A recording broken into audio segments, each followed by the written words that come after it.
Well,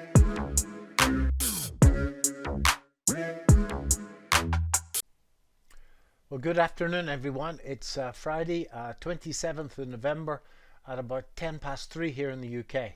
So the American session been running now for what, 40 minutes. The S&P 500 is up about 12 ticks. And as you can see, the advances ahead of the declines. All of the measures of the trend on VectorVest are up. But as I've said a couple of times before on here, the market looking very toppy. The VectorVest proprietary buy-sell ratio at 4.94 and the market timing indicator at 1.7.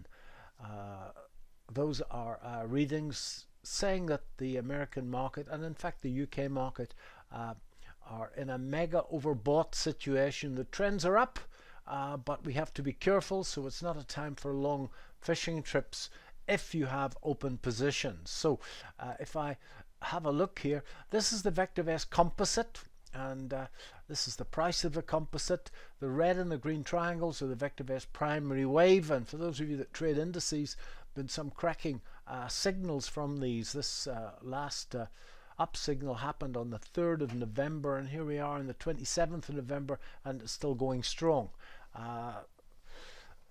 These are the mega overbought from the MTI and the buy-sell ratio, and although the price is rising here, the buy-sell ratio also rising, so no divergence between the price and the buy-sell ratio, which invariably predicts a turn. So all is good. Technically, we've got what technicians refer to here as a rising wedge, or 3 drives to a top that make me a little nervous, and I haven't been as aggressive in the market as I would have liked to have been because of those mega overbought situation. And that's the S&P 500. As you can see, it's in bars. If you see something in bars, you know that's something I'm trading myself. This is the move out of the election, this textbook little symmetrical triangle, and a break out of that. Clearly it's doing its best now to get above that 3640 level and to take out that top. That top only occurred for what, the market was only up there for a couple of hours. That was that Pfizer top some weeks ago when the vaccine was announced. So this is the target. The first target from this triangle would be the high minus the low added to the breakout point, and there's probably another 100 S&P points in that. So although the trend is and the market is in a mega overbought situation, there's a good chance that we can go a little bit further in this before we see a pullback. I'm holding positions, reasonably happy with them, and if we go into them, old GRWG is growing great guns. I bought it at 25 and it's now nearly 35, so that's great. AMD is going well. Bought into pins recently and it's up well in the money in Square. It's off a bit today. Just bought into Snap recently, but it's in the money, and Roku's a long way in the money. And my single old world stock is Ingersoll Rand. I know them well, and I bought those on a gap out of a 3-year consolidation. I call that gap out of a consolidation the rocket launcher. So I'm hopeful. Should have been a bit more aggressive here, but as I say, the mega overbought in fact worrying me a little bit. But see, I'm not going to do anything today. I'll wait for Monday after the long weekend. This should be a very low volume day. In the UK, well, pretty much everything's the same. Buy-sell ratio above 4, MTI at 1.55, the foot off the petrol a little bit. Nevertheless, all the measures of the trend are positive. I haven't done a great deal, and the share that probably worries everybody the most is Games Workshop. Games Workshop, we've had a great run in, but as you can see, earnings per share looking great over the last few months, but it's pulled back to this level, folks. If we look at that over 6 months, you can see that there's a major level in the market here. Those of you that are fib analysts will see that those lows of the last couple of days, in fact, were a 78% retracement of this pullback. I haven't put the stochastic on, but it's showing strong reverse divergence, so this could be a great opportunity to get into this stock. It's up at tick or two today at 94.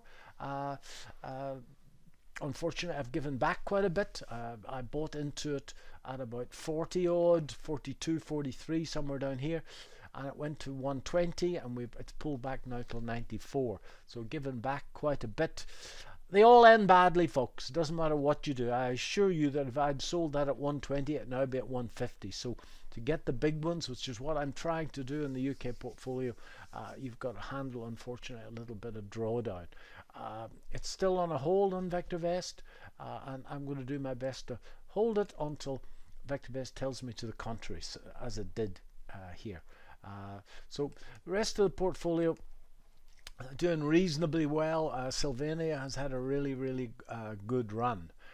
Now, I have money allocated in this portfolio for several gold shares, but gold is still falling. Everybody was hopeful at 1800 level could hold, and at that 1800 level the market sliced through it. It actually just broke down in the American pre-open, and it's fallen what, $23 in a couple of hours. So the next level, folks, I think must be horizontal line, must be somewhere around here, and that support from this shelf and two fibs. For those of you that are fib scholars, if you take a fib from here to here and a fib from there to there, there's a big confluence at 1750, which is pretty much here. So I think we're heading to 1750 here.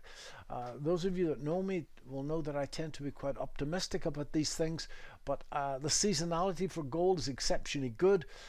But far too early to do anything. We need to let the dust settle down here and see how it looks towards the middle of next week. There could be an exceptionally good opportunity here at around 1750 when the dust settles, as I say, and we get a couple of nice big blue confirmation days. And if that's the case, then I shall be buying into polymetal and 2 or 3 of the more marginal gold mines.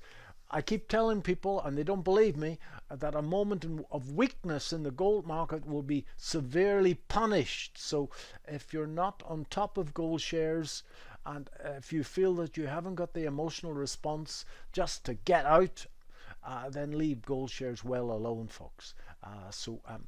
But I think there's a tremendous opportunity in gold. As I say, the seasonality is excellent for gold at this time of the year, and we could quite easily have a nice run in gold if this 1750 level holds.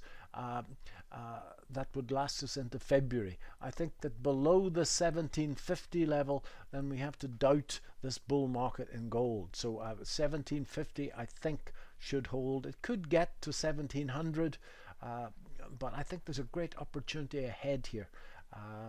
And that's what I'm going to be looking for in the middle of next week. Now, I look forward to seeing you all on Monday afternoon. That's Monday the 30th in our standard VectorVest session at 1:30 UK time.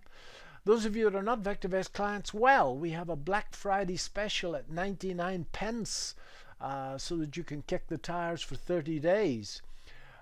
And those of you that don't want to do that, well, if you want a complimentary invite to Monday afternoon, you just send me an email. I'll send you the link. david.paul@vectorvest.com. I look forward to seeing everybody else on Monday afternoon 1:30. Again, that Black Friday special, folks, will last for the next couple of days, so it's 99 pence. Take advantage of it when it's there. Thanks very much. Bye bye now.